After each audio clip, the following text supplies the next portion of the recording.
For 2 years the nation has been wanting to know, the hysteria increasing with every passing day, why did Kattappa kill Bahubali? Smart viewer would probably have glummed the answer, but given that Bahubali 2 was made expressly for that purpose, we duly give it our time and attention.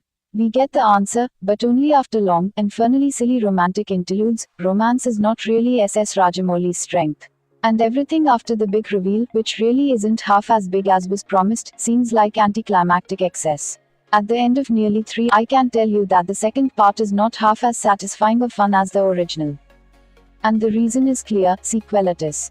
Together with the singular lack of a plot interesting enough to hang a query on, Bahubali 2 comes off as too much sound and fury signifying little. The first time around, the animated hijinks that Rajamouli created, a sort of Desi Titka version of Peter Jackson and James Cameron crossed with Amar Chitra Katha, were astonishing, both in terms of scale and setting and storytelling. I was blown away by the sheer confidence and the conviction of the filmmaking, ignoring the risible bits and pieces. And it finished on a great hook, with that question which we got to take home, and which got us swarming into theatres brimming with excitement: when was the last time a Telugu movie, dubbed in multiple languages including Hindi, power into multiplexes around the world, shoving aside all competition? Never. But what took our breath away in 2014 is same old, been here, seen most of it, in 2017. Yes, it is bigger, but it is not better. And it feels much louder. The background music is relentless, and the pitch at which the declamatory dialogues are delivered is deafening. There were times I felt like closing my ears. The clash between warring princes Bahubali, Prabhas, and Bhalala, Rana Dagubati, is the fulcrum around which the film revolves.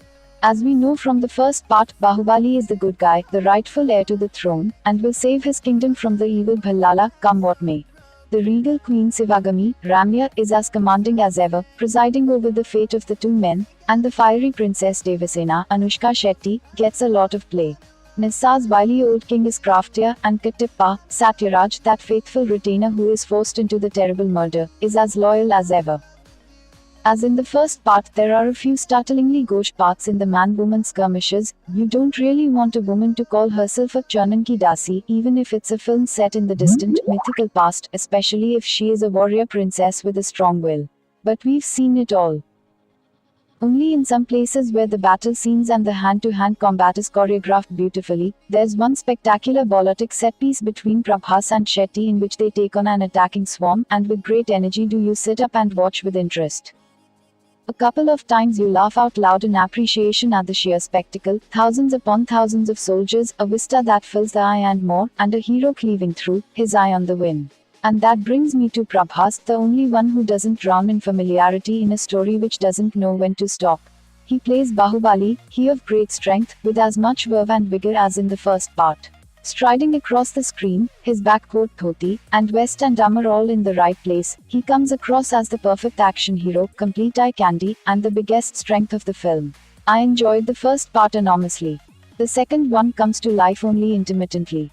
Leaving the theater, you can't help wishing that Kattappa had killed the fellow earlier, for us to get a tighter, more economical and perhaps sharper conclusion.